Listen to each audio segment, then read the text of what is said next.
Morning student, स्वागत है आपका अपने YouTube channel the way of chemistry पर। आज हम चर्चा करेंगे तत्वों के निष्कर्षण के संबंध में कुछ महत्वपूर्ण ऑब्जेक्टिव क्वेश्चंस पर। एक क्वेश्चन है जो अक्सर परीक्षाओं में पूछा करता है, जिंक ब्लेंड एस का सांधन किस विधि से होता है? Zinc blende is concentrated by. Zinc blende और इज कंसंट्रेटेड बाई सबसे पहले जानने से पहले हम लोग इसके सूत्र की चर्चा करते हैं। ZnS जिंक ब्लेंड का सूत्र होता है जो एक प्रकार का सल्फाइड अयस्क है, और सल्फाइड अयस्क का सांधन हम लोग करते हैं फेन उत्प्लावन विधि या फिर फ्रोथ फ्लोटेशन प्रोसेस या झाग उत्प्लावन विधि से। तो जिंक ब्लेंड जिसका सूत्र ZnS होता है एक प्रकार का सल्फाइड अयस्क है, और यही कारण है कि फेन उत्प्लावन विधि अर्थात फ्रोथ फ्लोटेशन प्रोसेस के माध्यम से इसका हम लोग कंसंट्रेशन करते हैं। अगला क्वेश्चन है, निम्न में कौन सी धातु मुक्त अवस्था में पाई जाती है? Which of following metal is found in free state. मुक्त अवस्था में वही धातु पाई जाती है जो अक्रिय होती है, जल्दी किसी रिएक्शन नहीं करती। सोडियम, आयरन और जिंक तुरंत रिएक्शन करने वाले यहाँ एलिमेंट्स हैं, लेकिन जो गोल्ड है वो जल्दी किसी रिएक्शन नहीं करता, और यही कारण है कि यह मुक्त अवस्था अर्थात फ्री स्टेट में आसानी से प्राप्त हो जाता है। तो इस सिलसिले में अगला क्वेश्चन है ऑब्जेक्टिव का, यही परीक्षा में अक्सर पूछता है, कॉपर पायराइड्स का सूत्र है। The formula of copper pyrites is. Copper pyrite तांबा का एक प्रमुख अयस्क है और इसका सूत्र होता है CuFeS2। तो यहाँ पर CuFeS2 जो है वो कॉपर पायराइड का सूत्र है। ये अक्सर परीक्षाओं में पूछता भी है, इसी से हम लोग तांबे का निष्कर्षण सबसे ज्यादा करते हैं। डोलामाइट खनिज में धातु पाया जाता है। The metal found in dolomite mineral. यहाँ खनिज की चर्चा है, यदि अयस्क की भी चर्चा होती तो भी उत्तर यही होता। डोलामाइट में इनमें से मैग्नीशियम जो मेटल है वो पाया जाता है, एल्यूमिनियम, कॉपर और पोटेशियम में नहीं पाया जाता। एल्यूमिनियम के प्रमुख अयस्क का नाम बताए। The name of important ore of aluminium is. ऐसे तो एल्यूमिनियम के बहुत सारे ओर्स हैं, लेकिन इसमें बॉक्साइट जो है सबसे प्रमुख अयस्क माना जाता है, और इसी से एल्यूमिनियम का हम लोग निष्कर्षण भी सबसे ज्यादा करते हैं। यदि ऑप्शन में कोरंडम भी दिया होता वो भी एल्यूमिनियम के लिए ही महत्वपूर्ण है, लेकिन बॉक्साइट जो है इसका सबसे महत्वपूर्ण अयस्क है। तो हम लोगों का इस ऑब्जेक्टिव के श्रेणी में अगला महत्वपूर्ण क्वेश्चन है, अयस्क में उपस्थित अशुद्धि को कहते हैं। Impurities of ore are named as. अयस्क में जो अशुद्धियां होती हैं उनको गैंग या अधात्री हम लोग कहते हैं। गैंग या अधात्री शब्द का अर्थ ही होता है अशुद्धियां जो अयस्क में पाई जाती हैं। निम्न में कौन सी धातु भू प्रॉपर्टी में प्रचुर मात्रा में पाई जाती है? Which of following metal found mostly in earth crust या most abundant metal in earth crust. Question इसी से रिलेटेड है। सबसे पहले हम लोग आते हैं पृथ्वी के सतह पर यानी भू प्रॉपर्टी पर यानी अर्थ क्रस्ट पर अर्थात मिट्टी में ऊपरी सतह पर सबसे ज्यादा कौन सा तत्व पाया जाता है? यदि क्वेश्चन पूछेगा तो उत्तर होगा ऑक्सीजन। पृथ्वी के सतह पर भू प्रॉपर्टी पर सबसे ज्यादा ऑक्सीजन पाया जाता है। दूसरे नंबर पर सिलिकॉन का स्थान आता है, लेकिन यहाँ क्वेश्चन किससे रिलेटेड है? धातु यानी मेटल से, और ये दोनों मेटल्स के श्रेणी में नहीं है।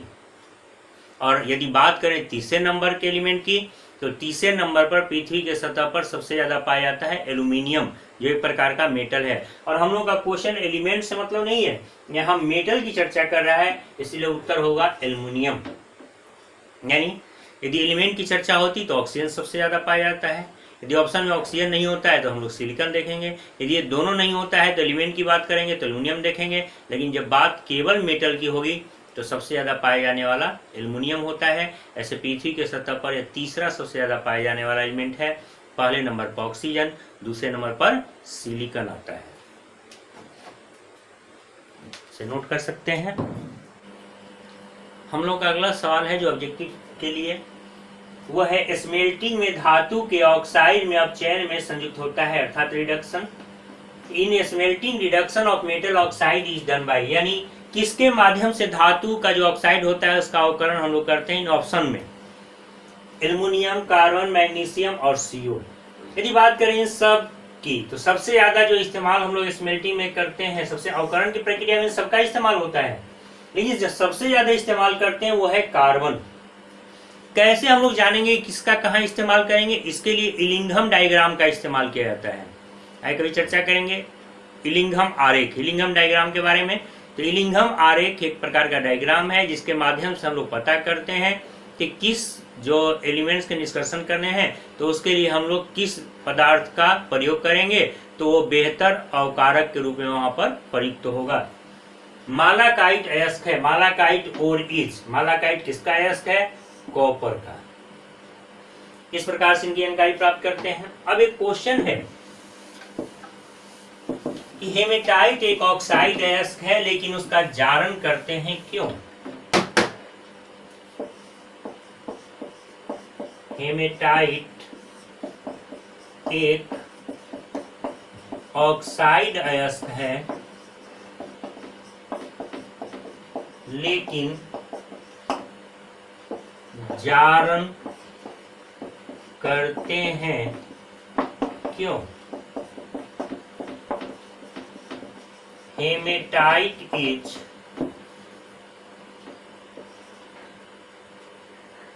N oxide ore but roasting is done twice। जारण यानी रोस्टिंग यानी भर्जन हम लोग करते हैं प्राय सल्फाइड अयस्क के साथ। यहाँ क्यों करते हैं, क्वेश्चन पूछ रहा है। उत्तर होगा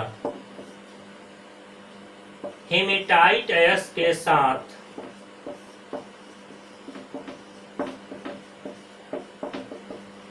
कभी कभी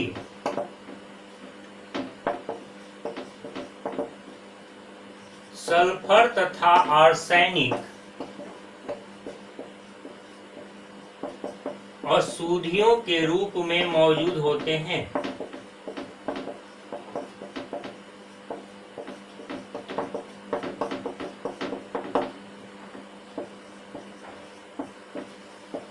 यही कारण है कि इन्हें अलग करने के लिए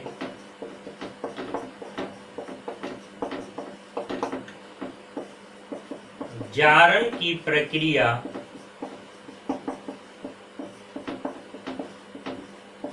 संपन्न की जाती है। विथ हेमेटाइट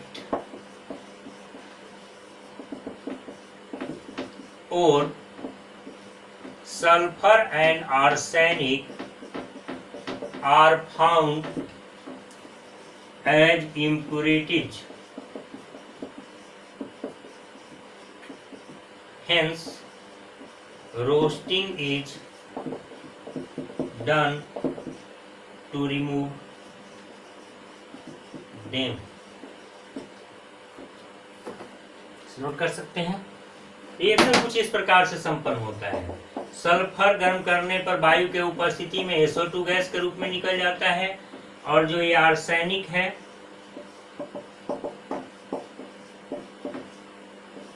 वो भी गर्म करने पर आर्सेनिक ऑक्साइड के रूप में बाहर आ जाता है। और यही कारण है हेमेटाइट अयस्क के साथ जारण की प्रक्रिया हम लोग संपन्न करते हैं, जबकि ये सल्फाइड अयस्क नहीं है, एक प्रकार का ऑक्साइड अयस्क है। एक महत्वपूर्ण क्वेश्चन ऐसा ही है, कोसाइट चेल्कोसाइट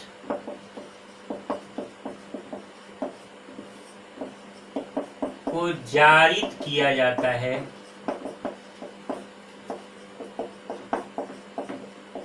न कि निस्तापित क्यों? Why कोसाइट is roasted not calcined?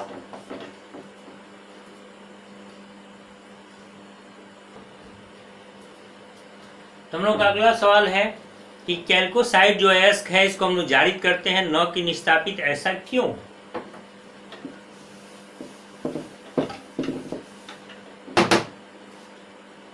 उत्तर ये होगा कि चेल्कोसाइट जो है CO2S एक सल्फाइड अयस्क है, अतः इसे ऑक्साइड में बदलने के लिए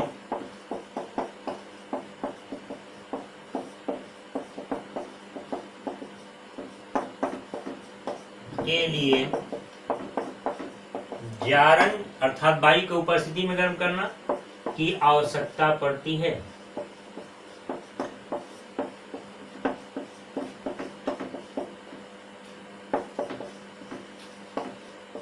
Chalcocite is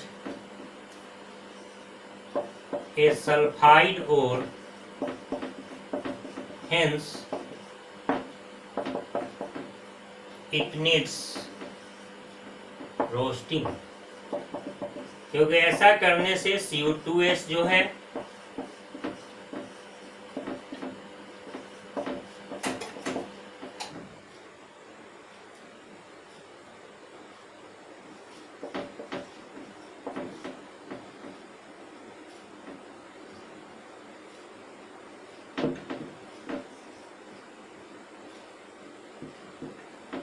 सल्फाइड अयस्क जो है वो अपने ऑक्साइड में बदल जाता है, और यही कारण है कि चैल्कोसाइड को हम लोग जाहिर करते हैं, यहाँ पर निस्तापित अर्थात कैल्सिनेशन नहीं करते, क्योंकि सल्फाइड अयस्क को ऑक्साइड में बदलने के लिए हमें ऑक्सीजन की जरूरत पड़ती है। यदि वीडियो पसंद आया है तो इसे लाइक करें, इसे ज़्यादा से ज़्यादा शेयर करें, और चैनल को आपने अभी तक सब्सक्राइब नहीं किया है तो सब्सक्राइब करें।